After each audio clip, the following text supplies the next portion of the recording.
How much wealth does one man of God really need? For decades, Copeland has preached about faith, prosperity, and living in abundance, but behind the pulpit lies a fortune so massive and a lifestyle so outrageous that critics say it looks nothing like humility. From private jets to sprawling mansions, this is the rich life Kenneth Copeland doesn't want you to see. Kenneth Copeland began his career far from the ministry. In the late 1950s, he was a recording artist, even charting a hit with Pledge of Love in 1957. But after abandoning his music career, he found a new calling, preaching.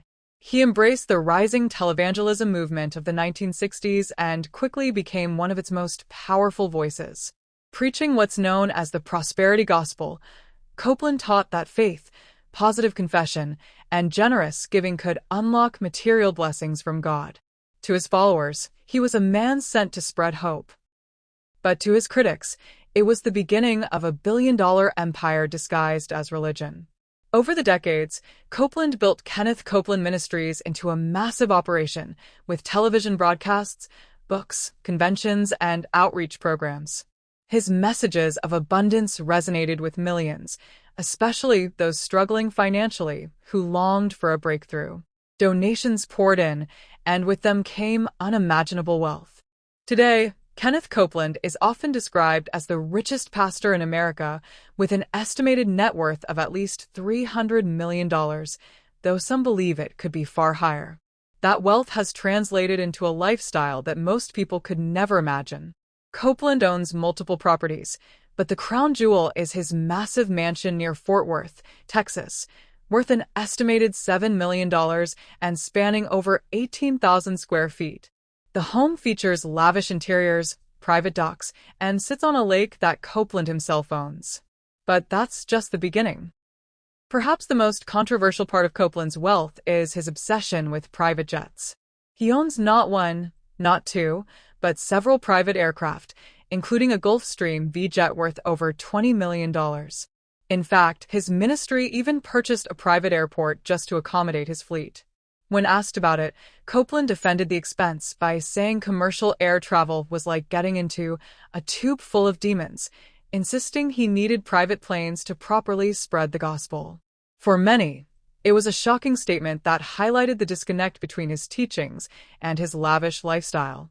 Copeland's wealth extends beyond jets and mansions. He owns luxury cars, expansive ranches, and lives with a level of extravagance usually reserved for Hollywood celebrities or oil tycoons. Yet despite the criticism, he has remained defiant, arguing that his prosperity is proof of God's blessing and a testament to the truth of his message. For his loyal followers, that explanation is enough. For others, it's a troubling glimpse into the darker side of televangelism. His ministry has also faced scrutiny from watchdog groups and even the government.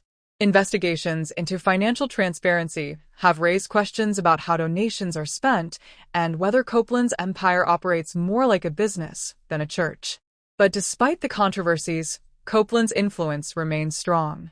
Millions still tune in to his broadcasts, attend his conventions, and contribute to his ministry. What makes Kenneth Copeland's story so fascinating is not just the scale of his wealth, but the contradictions it reveals. Here is a man who preaches humility and service, yet lives with unimaginable extravagance. He speaks of sacrifice, yet travels the world in luxury jets.